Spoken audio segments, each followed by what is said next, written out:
અધ્યાય ચોથો, શ્લોક 23। જે વ્યક્તિ આસક્તિ રહિત છે, જે મુક્ત છે, જેનું મન જ્ઞાનમાં સ્થિર છે, જે યજ્ઞ તરીકે કાર્ય કરે છે, તેના બધા કર્મો ઓગળી જાય છે। ભગવાન આ શ્લોકમાં જ્ઞાની પુરુષના વિવેક વિષય સમજાવે છે। શ્લોકમાં આપેલા લાક્ષણિકતાનો ઉપયોગ યોગ્ય ક્રમમાં કરવામાં આવ્યો છે। ભગવાન આ બધા શબ્દોનો ઉપયોગ કરે છે। 1. આસક્તિ રહિત।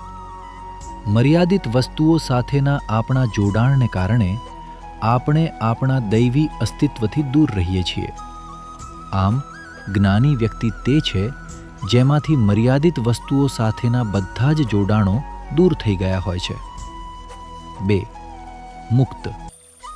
આપણે જે અસંખ્ય વસ્તુઓ સાથે બંધનો અનુભવીએ છીએ તે આપણે પોતે જ તે વસ્તુઓ સાથે ના જોડાણના લીધે ઉત્પન્ન કર્યા છે।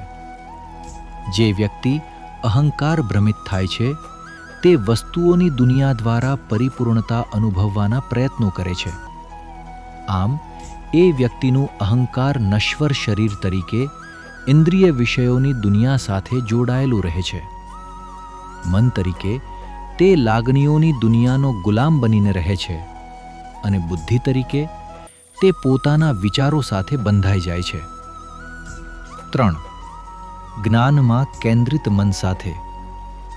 મુક્તિની ભાવના ઉત્પન્ન કરતી સંપૂર્ણ અનાસક્તિ ત્યારે જ શક્ય બને છે જ્યારે સાધકનું મન કાયમી અને ક્ષણિક વસ્તુઓના વચ્ચે યોગ્ય ભેદભાવ કરી શકે, જેનો અર્થ એ થાય છે કે કાયમી શું છે અને ક્ષણિક શું છે તેમાં તે યોગ્ય રીતે ભેદ કરી શકે છે। એક સંપૂર્ણ વ્યક્તિ જે આસક્તિથી મુક્ત છે અને જેનું મન આત્માના જ્ઞાનમાં સંપૂર્ણ રીતે સંતુલિત છે, તે બધી નૈતિક નબળાઈઓ, નૈતિક અપૂર્ણતા અને ઇન્દ્રિય ભૂખની સાંકળોથી સંપૂર્ણપણે મુક્ત થઈ જાય છે। આ સંપૂર્ણ વ્યક્તિ પોતાનું કાર્ય ચાલુ રાખે છે અને શ્રી કૃષ્ણ કહે છે કે આવા લોકોના કાર્યને યજ્ઞ માનવામાં આવે છે।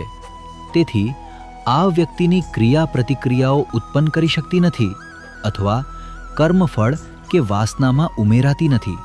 તેથી બધા કર્મફળ ખતમ થઈ જાય છે।